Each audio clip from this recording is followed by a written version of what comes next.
welcome back to our YouTube channel di Hadi MC. Yeay. Oke, lovers, begitu banyak DM yang masuk ke kita menanyakan bagaimana sih cara kita mempersiapkan pernikahan kita dengan baik, dengan elegan, dan tentunya menjadi unforgettable moment in our life. Tapi kalau kita lihat film-film Korea ya, Itu dia. Jadi PR buat para laki-laki untuk mewujudkan pernikahan yang romantis. Oke. Makanya hari ini kita akan membahas 5 hal yang perlu diperhatikan supaya kita bisa mempersiapkan pernikahan kita dengan baik. Oke, kita saksikan yang pertama. Yang pertama adalah izin orang tua. Nah, itu repot izin orang tua. Kenapa dengan izin orang tua? Kadang-kadang kita sebagai pasangan muda, kita tuh tertarik kan ya untuk datang ke wedding fair. Nah, pas udah datang ke wedding fair, di situ dilihat deh banyak vendor-vendor yang menawarkan promo-promo yang menarik, bonus-bonus, dan juga marketing-marketing yang keren-keren. Akhirnya Awalnya cuma jalan-jalan, jadinya DP. DP semua digesek kartu kredit sampai limitnya habis ya. Iya. Betul. Nakal. Oke, akhirnya sudah semua DP, hati senang, pas sampai rumah baru tuh iya. keinget. Oh, orang tua belum kita minta tahu. izin dan kasih tahu teman-teman.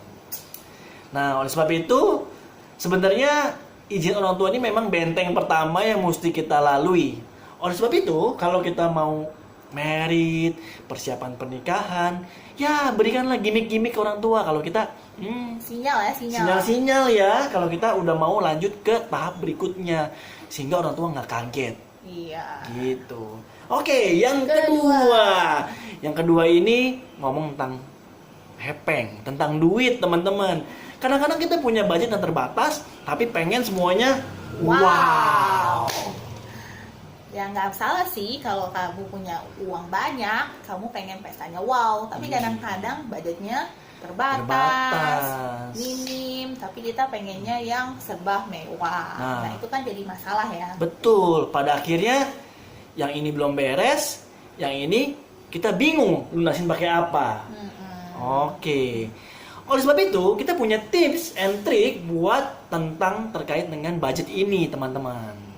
Gimana tuh caranya?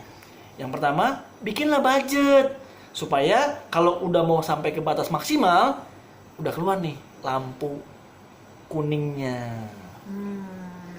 Jadi kita nggak kaget ketika kita, ini kayaknya udah terlalu terlalu mahal nih. Kita bisa ngerem-ngerem dikit, gitu. Yang kedua mungkin juga bisa buat prioritas sih, misalnya nggak semuanya harus uang, misalnya gedungnya, atau misalnya konsumsinya, atau misalnya gaunnya gitu.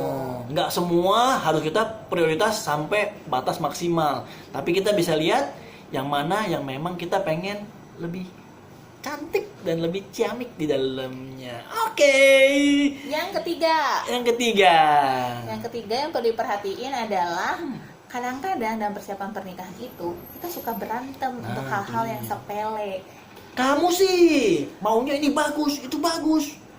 Iya dong, namanya juga sekali seumur hidup. Iya cincin sih. Harus yang ada berliannya. Tapi kan cincin kan nggak harus semuanya berlian di tengah aja lah. Aduh, maunya yang full. Nah itu, kadang-kadang kita jadi pusing dan akhirnya berantem deh. Iya, berantem untuk hal-hal yang sebenarnya sepele aja sih. Iya. Oleh sebab itu sebenarnya ada teknik ya supaya kita nggak berantem.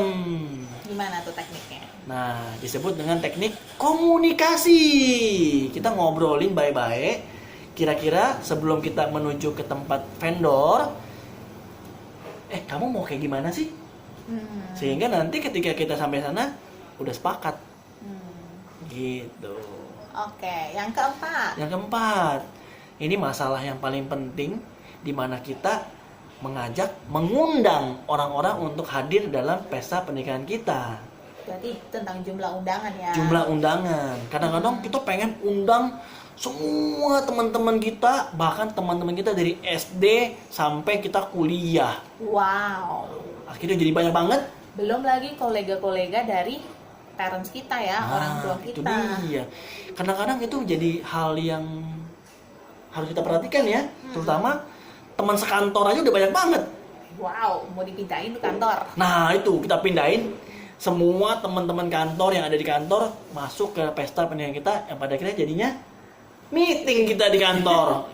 Ya gitu. Oleh sebab itu kita punya advice buat kita semua supaya kita tidak punya undangan yang membludak. Di Iya, hari soalnya pernikahan kalau kita. terlalu membludak juga nanti crowdnya terlalu melebihi kapasitas gedung juga. Betul, orang nggak nyaman Nggak nyaman. ketika menghadiri pesta pernikahan kita. Oke, yang terakhir, yang kelima. Yang kelima adalah kita mau ngundang mantan atau enggak ya? Undang mantan nggak ya? Undang dong. Aduh, kalau saya sih undang juga sih. Nah, tapi kadang-kadang tuh dia berantem. Iya. Jadi luka lama terbuka kembali. Iya, dan itu menjadi hari spesial kita yang ada sedikit kenangan-kenangan indah bersama orang lain. Dan kadang-kadang pasangan kita bisa nggak Suka. nyaman, nggak Iya. suka di sana. Oleh sebab itu, masalah mantan, terutama buat teman-teman para lovers yang punya banyak mantan, Wow, siapa itu? tolong jujur dulu sebelum akhirnya naik ke pelaminan.